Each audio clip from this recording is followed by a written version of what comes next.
Shalom.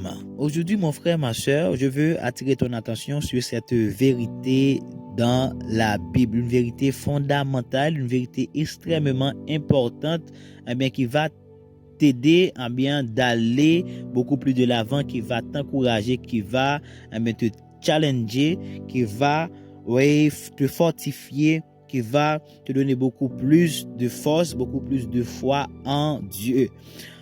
Lisons Actes des Apôtres 10, 34 et 35.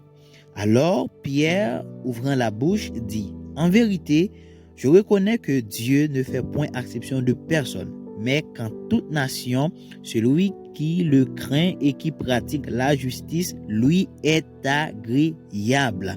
Oui, mon frère, toi qui pratiques le bien, toi qui crains Dieu dans ta nation là, dans ton pays là, toi qui crains Dieu, toi qui aimes la justice, toi qui pratiques le bien, toi qui fais le bien, crois-moi, Dieu va se souvenir de toi, que Dieu se souvienne de toi, que Dieu envoie son ange là, comme il l'a fait ici dans ce texte pour Corneille. Corneille était un païen, mais Corneille priait Dieu, Corneille craignait Dieu. Tu dois craindre Dieu, mon frère, ma soeur.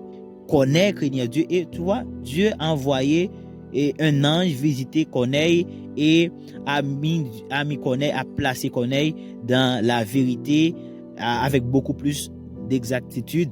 Il a envoyé Pierre vers Corneille pour que Pierre l'enseigne beaucoup plus sur la saine doctrine. Mais ce qui est important, ce qui importe, c'est de pratiquer le bien. Dieu n'a pas de favori, Dieu ne fait point de favoritisme, Dieu ne fait exception de personne. Tu dois le croire, tu dois l'accepter, mon frère, ma soeur. Cette vérité est extrêmement importante. Amen. Lisons maintenant Romains 2, versets 9, 10, 11. Tribulation et angoisse sur toute âme d'homme qui fait le mal, sur le juif premièrement, puis sur le grec. Gloire, honneur et paix pour quiconque fait le bien, pour les juifs premièrement, puis pour le grec. Car devant Dieu, il n'y a point d'acception de personne. Nous tous, nous sommes égaux devant Dieu. Dieu ne refuse personne. Et Dieu ne regarde pas sur le visage des gens. Ce que tu sèmes, c'est ce que tu moissonneras. Amen. Si tu sèmes pour ta chair, tu récolteras de ta chair la corruption. C'est ce que nous lisons en Galates 6, 5. En fait, si tu sèmes pour l'esprit, tu moissonneras, tu récolteras de l'esprit la vie éternelle. Amen. Donc, c'est important, mon frère, ma soeur. Là, il nous dit tribulation et angoisse sur toute âme d'homme qui fait le mal. Donc, que Dieu te fasse grâce, mon frère, ma soeur. Donc, ne fais point de mal. Mais si tu fais le bien, gloire et honneur pour toi. Gloire, honneur, paix pour toi, car Dieu est un Dieu de justice. Amen. Dieu est un Dieu de justice. Et lisons maintenant Galates 2, verset 6. Alors, apôtre Paul parle, il dit: ceux qui sont les plus considérés, quels qu'ils aient été jadis, cela ne m'importe pas. Dieu ne fait point exception de personne. Amen. Dieu ne fait point exception de personne. Tu sais que apôtre Paul persécutait l'église, persécutait les croyants. Amen. Mais apôtre Paul a rencontré Jésus-Christ. Là, il devient apôtre. Et étant allé vers les plus considérés, les chefs de l'église, à savoir Pierre, Jacques, Jean, apôtre Paul ne se regardait pas comme inférieur par rapport à eux.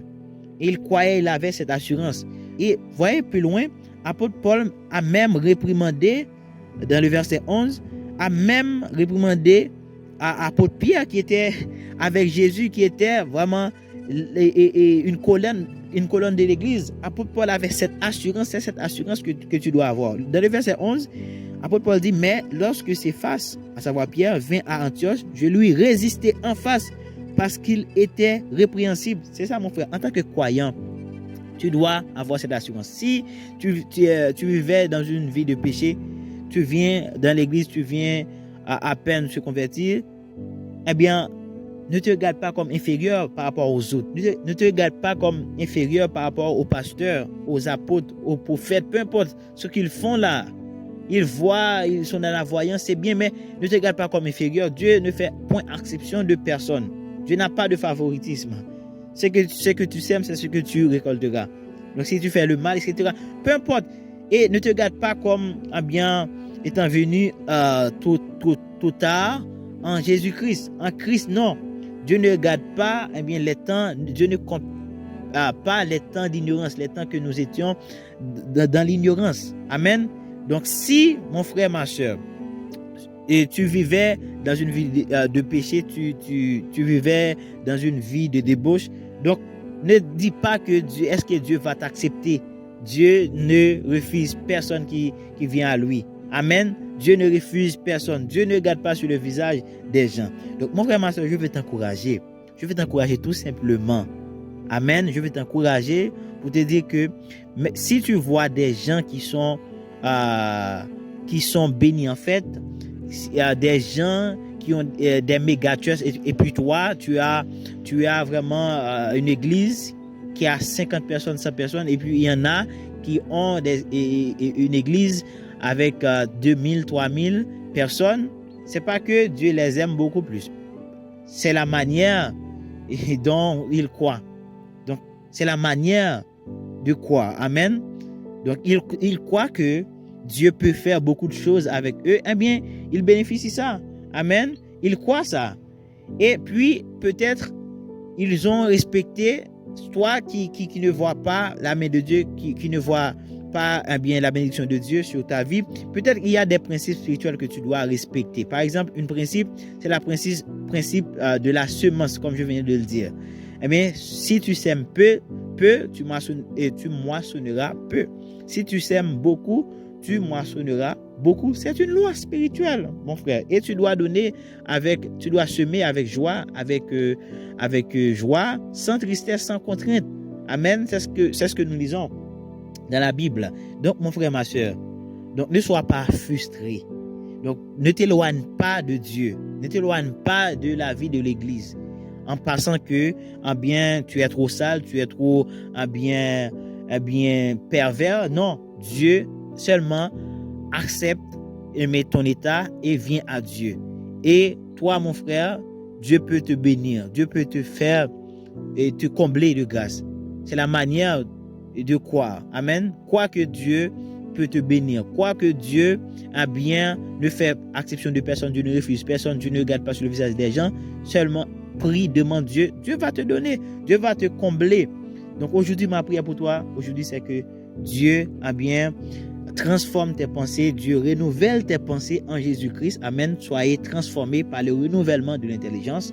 Mon frère, c'est toi qui acceptes Jésus. Soyez transformés. Que Dieu te transforme, que Dieu te comble de joie, de paix, d'assurance. Cette parole, c'est une parole d'assurance. Cette parole-là, ces textes-là que nous venons de lire, ce sont des paroles, d'assurance, qui nous dit que si nous faisons le bien, Dieu est juste pour nous bénir. Amen.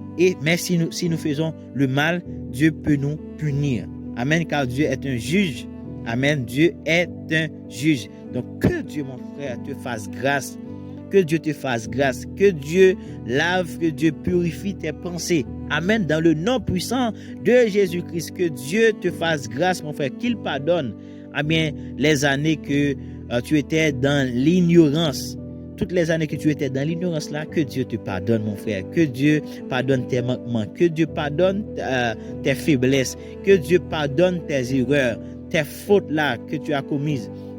Que Dieu te pardonne dans le nom de Jésus-Christ. Puisqu'il y a maintenant aucune condamnation pour ceux qui sont en Jésus-Christ, Dieu va pardonner. Et aujourd'hui, dès maintenant, Dieu pardonne si tu acceptes, si tu crois en Jésus-Christ, qu'il était mort et ressuscité. Dieu pardonne tous tes péchés. Amen. Dieu pardonne tous tes péchés. Tu es réconcilié avec Dieu. Maintenant, tu peux servir Dieu avec joie, avec assurance, avec certitude, puisque la parole de Dieu te fait savoir que Dieu ne regarde pas sur le visage des gens. Dieu ne refuse personne. Dieu ne fait exception de personne. Donc, que Dieu te bénisse. Reste connecté sur cette chaîne CECR TV pour beaucoup plus de textes, pour beaucoup plus de paroles, pour beaucoup plus d'encouragement, pour beaucoup plus d'enseignement de la parole de Dieu. Shalom, à la prochaine pour un autre 10 minutes de focus sur l'évangile, sur Dieu, sur Jésus-Christ, sur la parole. Shalom, à la prochaine.